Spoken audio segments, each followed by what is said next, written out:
कि गुरखा बहुत रफ़ है, सो वो ये रहेगा, थार बेटर है। इंडिया में मॉडिफिकेशंस पे बैन है कि गुरखा सिर्फ एक ऐसा व्हीकल है जिसके अंदर ये खासियत है।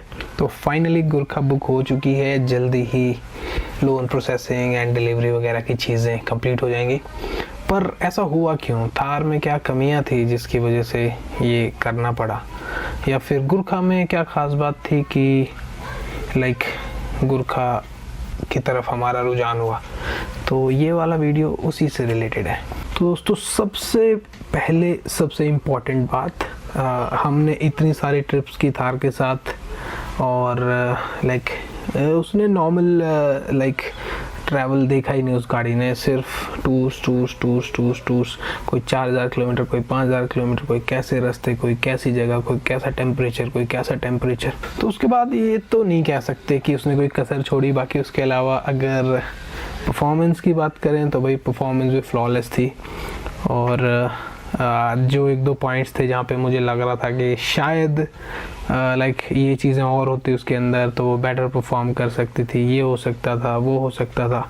सो अभी तक वो हाइपोथेटिकल है, we are just thinking about it. और अब जब गुरखा आ जाएगी उसके बाद में वो पॉइंट्स प्रूव होंगे, नहीं होंगे, समझ रहे हो ना। तो जो चीज़ पेपर्स पे होती है, उसका इम्प्लीमेंटेशन कितने परसेंटेज रोड पे होता है, तो ये चीज़ें देखनी और समझनी बहुत ज़रूरी हैं जब हम इस तरह की डिस्कशंस करते हैं। तो पेपर टाइगर्स की बात नहीं हो रही है यहाँ पे। तो ना मैं ये मानता कि जो 40 bhp का डिफरेंस है वो कोई बहुत बड़ा फैक्टर है, दिस एंड दैट। मैं दोनों गाड़ियों को अच्छी तरह से जानता हूँ। कई लोग बोल रहे हैं कि गुरखा बहुत रफ़ है, सो वो ये रहेगा, थार बेटर है। तो इन दोनों गाड़ियों को मैं बड़ी अच्छी तरह से जानता हूँ। ऐसा नहीं है कि मैं बिना सोचे समझे कोई इस तरह का डिसीज़न ले लेता हूँ। गाड़ियाँ मेरे लिए बहुत ज़्यादा मैटर करती हैं और मेरी लाइफ का बहुत बड़ा पार्ट है। तो बहुत ज़्यादा सोच समझ के और उसके बाद में ये डिसीज़न लिए जाते हैं, क्योंकि लॉन्ग टर्म फंड्स की कमिटमेंट भी होती हैं इन चीज़ों को। तो वहाँ पे अभी इस बात को नहीं करते कौन सी गाड़ी क्या है, कैसे है। मैं इस वीडियो में सिर्फ ये बात करूँगा कि ये डिसीज़न कैसे बना और गुरखा एक्चुअली कहाँ पे प्रूव होगी कि वो एक सही परचेज़ है। तो सबसे पहले करते हैं थार की बात। एक्चुअली मैं ये नहीं कहूँगा कि शुरुआत जैसे हुई थी या आपके जो क्वेश्चंस थे कि थार में क्या कमी रही कि उसकी वजह से हमें ये डिसीज़न लेना पड़ा कि गुरखा ली जाए।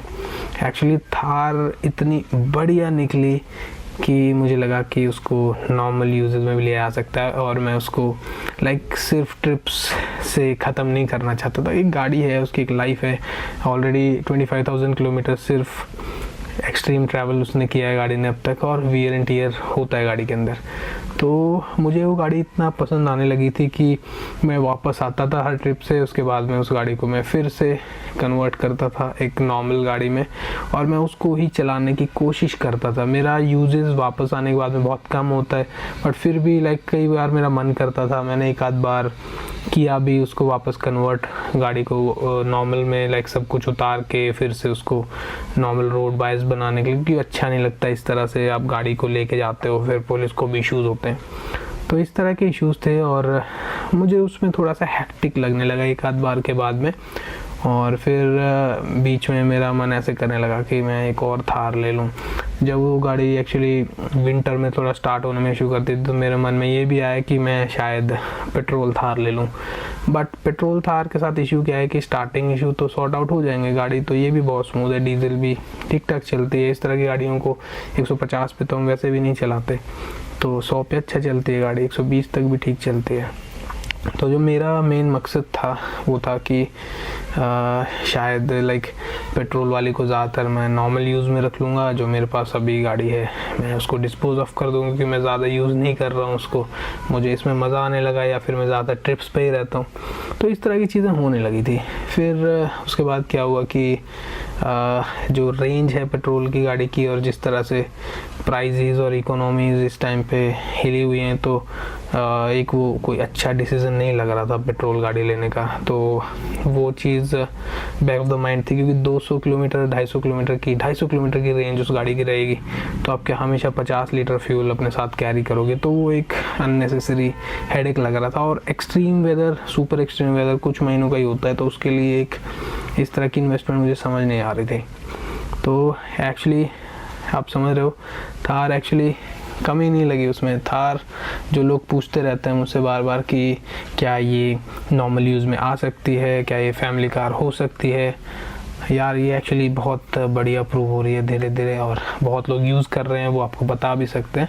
तो मुझे इसको चलाने में मज़ा आने लगा था। तो जैसे अभी रिसेंटली मैं एक शादी में गया था और वहाँ पे इको स्पोर्ट में लेके गया हुआ था अपनी फ्रंट व्हील ड्राइव गाड़ियाँ होती हैं तो वो ज़रा सा लाइक एक जगह पे हल्का सा कुछ आया और वो उसका टायर उसमें गया, और उसके बाद में उसने लाइक स्ट्रगल किया। तो अब वो आदत नहीं रही, लाइक इतनी छोटी छोटी चीज़ों के लिए स्ट्रगल कोई व्हीकल करे। मैं उसको चला भी नहीं रहा था, एक्चुअली मेरी वाइफ की गाड़ी है, तो मैं उसको चलाता भी नहीं था। तो मुझे ऐसा लगा कि यार ये गाड़ियाँ अब नहीं समझ आती हैं, और लाइक मैं अब 150 पे चलाना पसंद भी नहीं करता, वो टाइम चले गए। तो इसी वजह से मुझे लगा कि शायद थार मेरी प्राइमरी गाड़ी हो सकती है।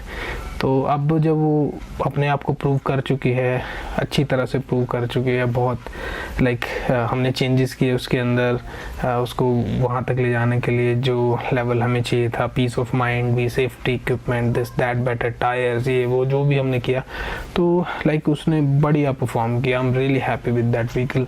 कमियाँ हर चीज़ में होती हैं, हम लोगों में भी होती हैं, इंसानों में भी। तो मेन मुद्दा ये है कि थार में किसी कमी होने की वजह से ये डिसीज़न नहीं लिया गया। तो अब बात करते हैं गुरखा का प्लान कैसे हुआ। सबसे पहली बात, इंडिया में मॉडिफिकेशंस पे बैन है, और मॉडिफिकेशंस पे बैन होने की वजह से कई बार क्या होता है कि आपको रास्ते में छोटे छोटे चेंजेस की वजह से रोक लिया जाता है, और फिर अननेसेसरली आप परेशान होते हो। और जब आप बहुत ज़्यादा ट्रैवल करते हो तो आप उन हेडेक्स को कैसे दरकिनार करते हो, वो बहुत इम्पोर्टेंस रखता है। तो जब मैं चाहता था कि थार को मैं नॉर्मल भी यूज़ करूं, ऑब्वियसली अभी भी वो ट्रिप्स में यूज़ होगी, बट वो अब कैंपिंग ट्रिप्स में शायद बहुत कम यूज़ होगी, और वो जो एक्सपीडिशंस होंगे, ग्रुप एक्सपीडिशंस, उनके अंदर ज़्यादा यूज़ होगी, ऐसा हो सकता है। और अभी लाइक हम उसको वैसे भी यूज़ कर सकते हैं, जैसे अभी भी कर रहे हैं, लाइक कुछ गायब नहीं हो रहा है उधर से। बट जो गुरखा का जो मेन कॉन्सेप्ट था अंदर आने का, वो ये था कि गुरखा सिर्फ एक ऐसा व्हीकल है जिसके अंदर ये खासियत है जो हमारे पर्पस को सॉल्व कर सकती है, कि वो गाड़ी कंपनी से ही ऐसी एक्सेसरीज के साथ में आती है जो RTO अप्रूव्ड है। आप समझ रहे हो बात को, snorkel RTO approved, roof rack RTO approved, ladder RTO approved, wind screen protection RTO approved, पीछे वाला लैडर RTO अप्रूव्ड, नीचे फुट स्टेप RTO अप्रूव्ड, पीछे टो हुक RTO अप्रूव्ड। मतलब आप समझ रहे हो, इतना पीस ऑफ माइंड आपको मिलता है। टायर्स आप सेम रिम्स पे अपग्रेड कर ही सकते हो, उसमें आपको कोई इशू है नहीं। तो वहाँ पे मुझे लगा कि why not go for a vehicle जो कि लाइक ऑलरेडी कंपनी ने सारे के सारे लीगैलिटीज़ को कंप्लीट किया हुआ है। उसके साथ में BS6 जो गुरखा है, उसके अंदर स्टार्टिंग इश्यूज़ को बहुत सॉलिड तरीके से सॉर्ट आउट किया है being a diesel vehicle force ने। और आई एम श्योर कि जो उनके ट्रैवलर्स या फिर जो भी गाड़ियाँ लद्दाख रीजन में ट्रैवल करती हैं, ये वहाँ से सीखा है इन्होंने। और बिग डिफरेंस, लाइक अभी मैं थियोरेटिकली बता भी सकता हूँ कि उसका जो इंजन हीटर है या बहुत सा ग्लो प्लग हीटर है, जो भी मैकेनिज़्म है, वो बहुत अच्छा परफॉर्म कर रहा है थार के कंपैरिजन में। I am trying even like कि महिंद्रा थार को भी उस लेवल पे लेके जाए कि स्टार्टिंग इश्यूज ना रहे। उसके अलावा गाड़ी में कोई दिक्कत है नहीं। तो मेन कारण यही था कि गुरखा जो है वो कंपनी ने लगभग आपकी सारी टेंशन्स मिटाई हुई हैं। जो चीज़ें, जो लैंडिंग कॉन्सेप्ट या फिर जो लैंडिंग एक्सेसरीज उस व्हीकल को चाहिए होती हैं, वो ऑलरेडी कंपनी लगा के दे रही है। और थार में मान लो आप वो चीज़ें लगाते हो तो इन केस किसी को इशू हो सकता है उससे रिलेटेड। तो ये मेन चीज़ थी। और फिर मेरे अंदर ये लालच आ गया था कि मैं उस गाड़ी को नॉर्मली भी यूज़ करूँ। फिर मेरा उसके बाद में कुछ और चलाने का मन नहीं करता वापस आके।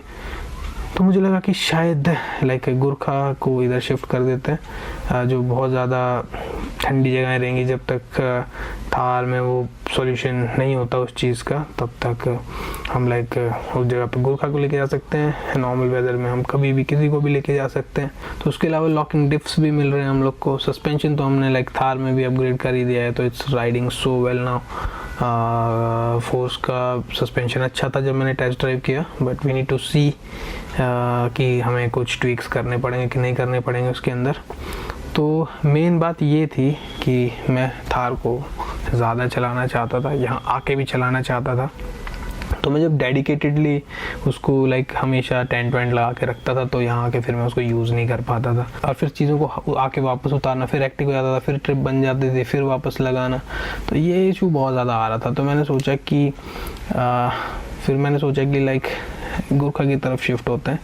और ये भी चीज़ देखने की है कि जो सिस्टम्स लाइक आप समझ रहे हो, कई बार क्या होता है कि जो ये सिस्टम्स होते हैं जो कि डिफाइंड होते हैं कि भाई लाइक ये ऐसा है, ये मैनुअल है, ये ऑटो है, एंड उसके अंदर ये डिफरेंसेस हैं। तो वो डिफरेंसेस जब हम यूज़ करते हैं तो एक्चुअली जो रिजल्ट्स हैं वो बहुत माइल्डली डिफ़र करते हैं एक दूसरे से। बहुत से लोगों को एक्चुअली वर्सेस बहुत पसंद होता है, this versus this, this versus this, that versus this.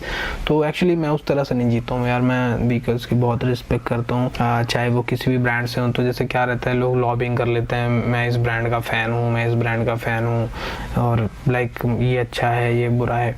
भैया हर चीज़ का कोई एक यूएसपी होती है। मेन बात ये है, मैं बड़ा इसमें मतलब क्लियर हूँ, और मैं बहुत इज्जत करता हूँ व्हीकल्स की, और इनका अपनी लाइफ में भी बहुत ज़्यादा लाइक इम्पोर्टेंस है। तो मुझे इससे फ़र्क नहीं पड़ता यार कि क्या है, हर चीज़ के प्लस पॉइंट्स हैं। जैसे गुरखा के अपने रहेंगे, इसके अपने रहेंगे।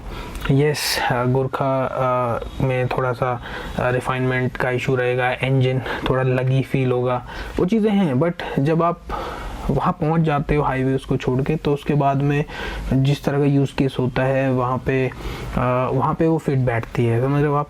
तो कोई इशू नहीं है उसके अंदर, तो सब कूल है, कोई वर्सेस नहीं है, दोनों साथ में एग्जिस्ट करेंगे और देखते हैं क्या क्या किया जा सकता है। तो मेरे ख्याल से मैं क्लियर कर पाया कि भैया कहानी क्या है, क्या चल रहा है, क्यों हो रहा है और किस लिए हो रहा है। और भाई बनता भी है यार, आप लोग इतना इंटरेस्ट दिखाते हो चीज़ों में, इतने कमेंट्स आते हैं, उसके बाद में मैं अगर उनको कंसोलिडेट करके रिप्लाई ना करूं तो फिर मज़ा नहीं आता, अंदर से थोड़ा सा लाइक रिग्रेट फील होता है। तो आई होप मैं बता पाया कि किस वजह से ये हुआ है और लाइक क्या आगे की प्लानिंग्स है। तो देखते रहो DCV गाइस, बाय बाय।